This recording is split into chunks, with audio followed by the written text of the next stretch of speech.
Hello there, and welcome to the podcast Casual Fridays by I Read Aloud. I am your host, Dada, and this is the podcast where weekly themes are discussed through personal experiences and anecdotes and storytelling.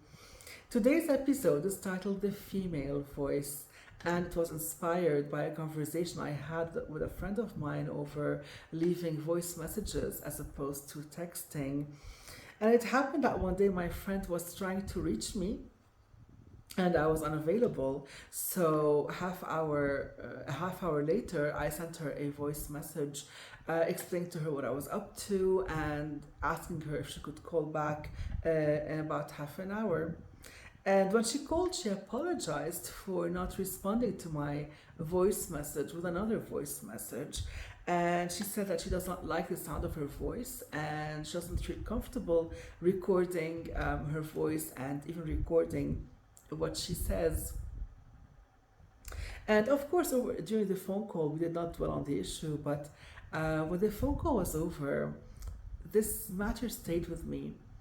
And I remember that I too had been uncomfortable leaving voice messages over the phone until one day I met a colleague of mine, a work colleague, who had two daughters living abroad and who, of course, would every once in a while call her with a problem with their spouse, with their kids. And she did not want to be the type of mom who would, interfere a lot in her kids' lives, and she didn't want to be like seen as the mother-in-law or the nosy mother or anything of the sort. So she used to listen more during those phone conversations, and after they were over, she would take her time to consider the matter objectively, and then she would send them, some voice messages that would be 5 to 10 minutes long, talking mainly about her personal experiences and how she views the issue, but in a way that is not interfering with what they're doing, in a way that's more objective and based on advice and life experience. And I found that it is interesting how, in the moment, in the heat of the moment, you could be emotional, you could maybe say things that aren't appropriate, but how when after a conversation is done, you could step back and, look at things more objectively. And the voice messages do serve a purpose. And I feel it is nice to receive a positive voice message because then you are able to replay it if you need to. You could listen to parts of it again and again, and it's something that is actually cherished in the long run.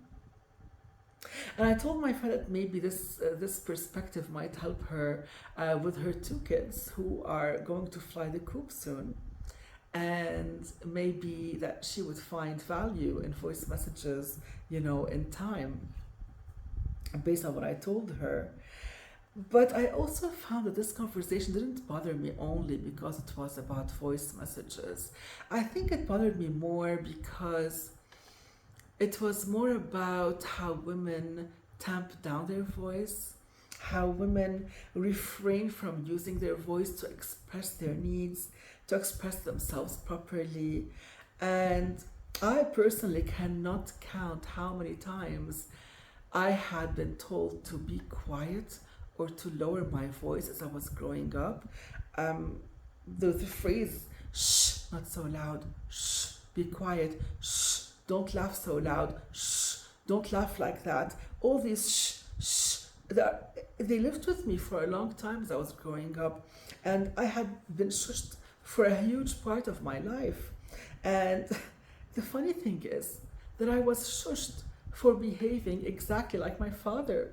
Now, kids imitate their parents, right? And I am the firstborn in the family, and I am a girl.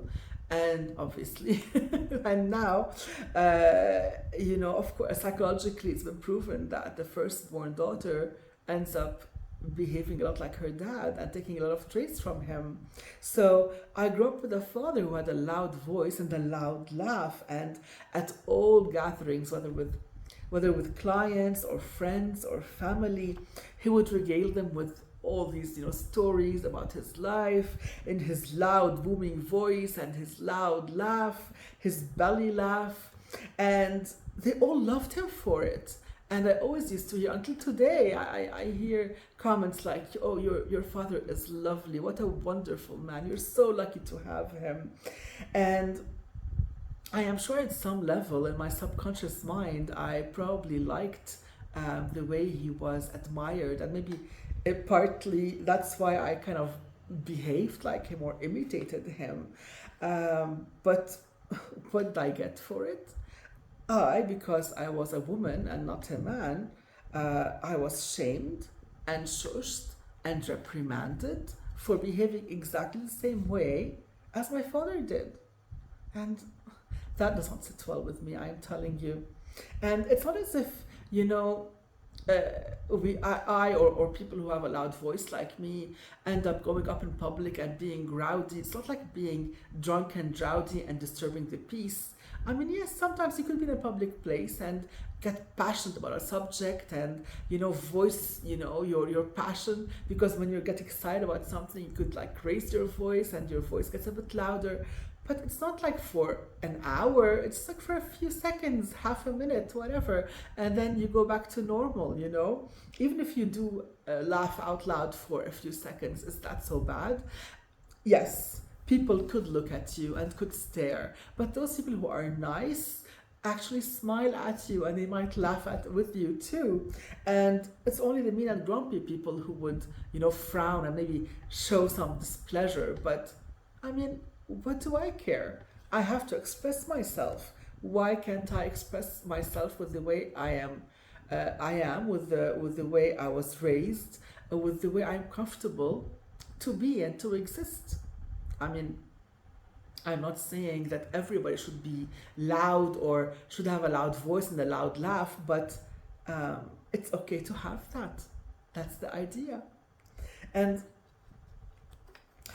the thing about loud voices is you don't want, okay. I lived in Africa, and specifically in Cameroon, for about a year, and in the culture over there, not many women are able to reach high positions, high managerial positions at work. And those who occupied high positions, I noticed, asserted themselves through a very loud, booming voice, and they constantly, and it's not only the loud voice, also the harshness of the voice and the harshness of the attitude. It's as if they were not, this assertive and harsh and loud, no one would respect them, no one would follow their orders, and they would not be good leaders. And I understand why they became like that and why they behave like that, because if they felt they haven't been heard all of their life, all of their lives, and they feel that no one's acknowledging them or acknowledging their intelligence or acknowledging their presence or their opinion, they are compensating for this lack of respect and acknowledgement. And so they raise their voices, and that's the compensation, towards all this lack. And that's, it has to do with the culture, of course. And it's as if they are saying, do you hear me now? No. Do you hear me now? No. Can you hear me now? It's like the raising of the voice becomes an assertion towards, if they are heard or not. But unfortunately, this is not a solution. And at the same time, not all women, have the resilience and the huge amount of confidence to pull that off either.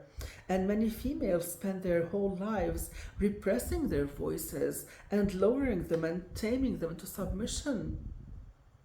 And in my opinion, what they don't realize is that they are subduing and taming their opinions and putting their voices aside and rendering them echoless. And that should not be either. I used to teach public speaking back in the day, and a recurring problem I faced with a lot of my students, my female students, was that when they were giving their speeches, their voices could not be heard at the end of the classroom, and we're talking about small classrooms. And so I used to spend uh, a lot of time after class with them, teaching them how to breathe through their gut, because many women, in order to lower their voice, tend to speak through their throat and through their nose. So I won't demonstrate for you what I'm saying. So when you breathe through your gut, okay, if you take a deep breath into the belly, and if you want to let it out in a sound, an ah sound, okay, so I'm gonna do it. Ah, you can hear the voice is coming from the belly, and it's a deep voice. But then, if I breathe and do the same sound through my throat, and of course, here I'm breathing more into the lungs, more in the belly, to help, the speaking through the throat. So, that's the maximum I can go with my throat. And then, if I do it through my nose, you see how it is suffocated. The sound is suffocated through the nose. And many women, to lower their voices, they learn to speak through their nose and their throat. And they forget that they have their gut, which helps them breathe better and speak more loudly. And not only speak more loudly, but be more relaxed when they speak. When you speak through your gut, you have a lot of breath inside you, okay? It's the breath is distributed between your lungs and your gut, and you can speak long sentences, and all singers, of course, if you notice, singers who go, for a very long time without breathing, they, of course, are able to do that through their gut, through breathing through their gut, and they cannot do it if they breathe only a bit through their lungs. And the idea is that when you breathe properly, you relax. You are able to voice what you want to say more easily because you're relaxed. Whereas when you're constantly taking shorter breaths and this control in the throat and the nose, and there's pressure in the brain, and I am sure that this does not help whatsoever in maintaining long arguments and being able to voice yourself properly and driving your point home when you're in an argument with someone. I'm not saying argument, yelling and screaming, no. I mean, that is something that does not help anybody. When you yell and scream, people who won't listen to you under normal circumstances will not listen to you when you yell and scream either. And basically, people don't change. And if you feel you're in a situation where you have to yell and scream at someone to feel they're hearing you, and of course they're not, then the question is this person the right person for you? Is this person someone should be your friend or in your life or your husband or whatever, I mean, at the end, this all boils down to communication and respect and, so many other things that I don't have the time to get into right now. But the idea is not to scream and to express yourself, with a loud voice. The idea is to find balance. Find a balance. Don't go to this extreme of loudness and screaming and yelling to be heard. And don't go into being quiet and shushing yourself and forgetting that you have a voice to express yourself and to drive your point home. And this is basically what I want to discuss today, the importance of the female voice and finding the balance and using our voices in a way to spread maybe more joy and happiness. I know that I took a pact on myself. For the last time I actually yelled and screamed at someone, it was in this huge situation where I was being disrespected. And after the fact, I felt I thought, what did I get from the situation? I I raised my blood pressure. I got heart palpitations. In the end, this other person does not care, whether I scream or not. This other person is selfish anyway. He or she is not going to care about my opinion whether I scream or not. And I only caused myself harm through that situation. And since that time, it's been a year now, I haven't raised my voice in anger at anybody because I decided life is too short to actually, you know, cause myself distress. So I'm not saying not to express yourself and not to voice your opinion. That's not what I'm saying.